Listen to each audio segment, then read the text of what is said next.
আজকে বৈষম্যবিরোধী ছাত্র আন্দোলনের কেন্দ্রীয় সমন্বয়কদের নিয়ে আমরা একটি অভ্যন্তরীণ বৈঠক করেছি। এখানে আমাদের সাংগঠনিক শৃঙ্খলা এবং আমরা কিভাবে সামনের দিনে এগিয়ে যাব সেটা নিয়ে আলাপ আলোচনা হয়েছে। আমরা সকলকে জানানোর সুবিধার্থে আমাদের অফিসিয়াল পেজ থেকে সেটি পোস্ট করেছি।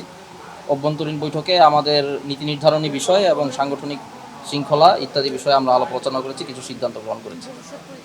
আমাদের ভবিষ্যৎ পরিকল্পনা নিয়েও আমরা আলাপ করেছি, কিভাবে যে বিষয়গুলো নিয়ে আমরা আন্দোলনে আছি, যে বিষয়গুলো নিয়ে আমরা মাঠে বা রাজপথে আছি, সেগুলো নিয়ে কীভাবে এগিয়ে যাব এই সংক্রান্ত ব্যাপারে আমরা আলাপ আলোচনা করেছি। হৃদ্যতাপূর্ণ আলাপ আলোচনা হয়েছে এবং আমরা আশা করি আমরা আমাদের গৃহীত সিদ্ধান্তগুলো পরবর্তীতে বাস্তবায়ন করতে পারবো এবং একত্রে সকলকে সাথে নিয়ে এগিয়ে যেতে পারবো।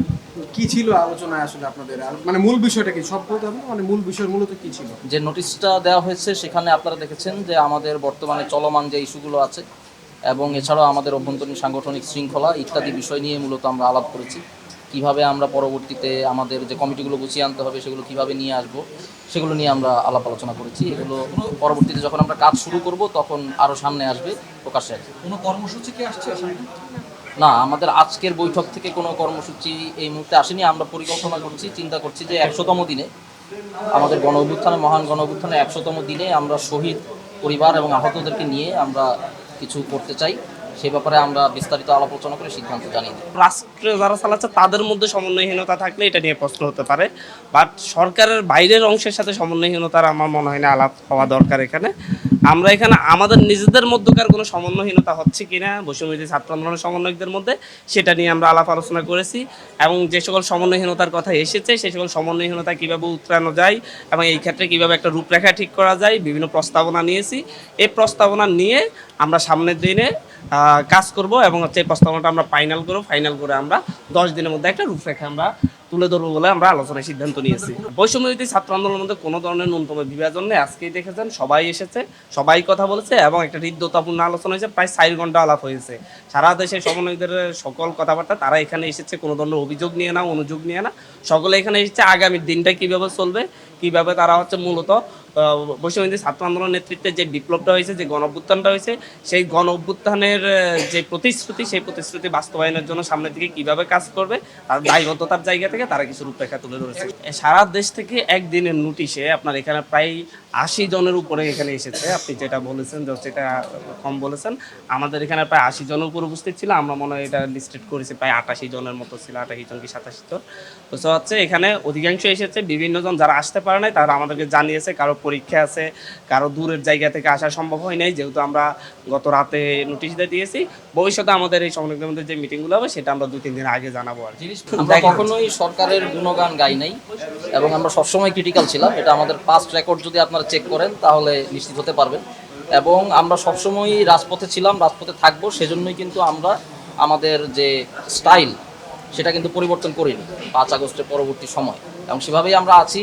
সরকারের যে কোনো ব্যর্থতা, সেটা দ্রব্যমূল্য নিয়ন্ত্রণে যদি সরকার গাফিলতি করে বা অন্য যে কোনো ক্ষেত্রে আমরা আওয়াজ তুলব এবং আমরা অবশ্যই সরকারকে চাপ দিব। ছাত্র জনতার সাথে কেন কনসাল্ট না করে, তাদের মতামত না নিয়ে উপদেষ্টা কেন নিয়োগ করা হবে এবং কী প্রক্রিয়ায় নিয়োগ হচ্ছে এটা আমরা জানতে চাইছি। কারণ আপনারা জানেন যে বর্তমানে দলীয় কোনো সরকার নেই, তাই দলীয় কোনো ফোরামে আলাপ আলোচনা করে সিদ্ধান্ত নেওয়ার কোনো অবকাশ নেই। আবার একই সাথে বর্তমানে সংসদীয় সরকারও নেই, তাই সংসদে আলাপ আলোচনা করেও কিন্তু আসলে মন্ত্রী পরিষদ নির্ধারণের সুযোগ নেই। সেক্ষেত্রে আসলে কিভাবে এখন উপদেষ্টা নিয়োগ হবে, কিভাবে সরকার চলবে, এ ব্যাপারে কিভাবে মানুষের মতামত নেওয়া হবে এই প্রক্রিয়াটা কিন্তু নির্দিষ্ট করা জরুরি। এই প্রক্রিয়াটা আমরা দেখিনি এবং সদ্য যে নিয়োগ হয়েছে সেখানে আমরা একটা অভাব পরিলক্ষিত করেছি, তাই আমরা একেবারে আওয়াজ তুলেছি। আপনারা দেখেছেন আমরা গভর্নমেন্টের গুণগান গাইনি। গভর্নমেন্টের সাথে আমাদের দান্দিক সম্পর্ক হবে, গভর্নমেন্টের ভালো কাজগুলোতে আমরা সঙ্গ দিব এবং তারা যদি কোনো ভুল করে বা হচ্ছে কোনো ধরনের ভুল সিদ্ধান্তে যায় সেগুলোতে আমরা হচ্ছে তাদের সাথে সমালোচনা করবে এবং এই ব্যাপারে শুধরানোর জন্য আমরা তাদের পাশে থেকে তাদেরকে শুধরানোর চেষ্টা করব। এটা হচ্ছে আমাদের আজকের গভর্নমেন্টের সাথে আমাদের যেই সম্পর্ক হবে সেটা নিয়ে সিদ্ধান্ত। আমরা আমাদের ইয়াটাকে বৈষম্যবিরোধী ছাত্র প্ল্যাটফর্মকে গতিশীল করার জন্য আমরা সিদ্ধান্ত নিয়েছি আমরা অতি দ্রুত একটা নির্বাহী কমিটি করব এবং হচ্ছে কয়েকটি সেল করে নিব, যে সেলের মাধ্যমে মানুষের সাথে হচ্ছে বৈষম্যবিরোধী ছাত্র আন্দোলনের যে সাংগঠনিক কার্যক্রম, প্ল্যাটফর্মের যে কার্যক্রম সেটা পরিচালিত হবে, একটি অর্গানাইজিং বডি হবে। এই বিষয়গুলো নিয়ে মূলত আলোচনা হয়েছে। আর আমরা একটা মাত্র কর্মসূচি হাতে নিয়েছি, সেই কর্মসূচিটা হচ্ছে 100 দিন উপলক্ষে সারাদিন ব্যাপী আমরা একটা কর্মসূচি নিয়েছি। সেই দিনে আমরা পুরোপুরি শহীদ এবং আহতদের জন্য বৈষম্যবিরোধী ছাত্র আন্দোলন যারা ত্যাগ আছে তাদের জন্য আমরা উৎসর্গ করতে যাচ্ছি। সেই দিনে আমরা হচ্ছে প্রথমে সকালবেলায় আমরা হচ্ছে আমরা সেই দিন আহতদের খোঁজখবর নিব, আহতদের অভিযোগগুলো শুনবো, যেহেতু বিভিন্ন কথা আছে সেই ব্যাপারটা নিয়ে আমরা স্বাস্থ্য মন্ত্রণালয়ের সাথে বসবো, বসে তাদের কাছে অভিযোগগুলোর ব্যাপারে আমরা জানতে চাইবো এবং পরবর্তীতে আমরা হচ্ছে শহীদদের পরিবার, কিছু শহীদ পরিবারের সাথে সাক্ষাৎ করব।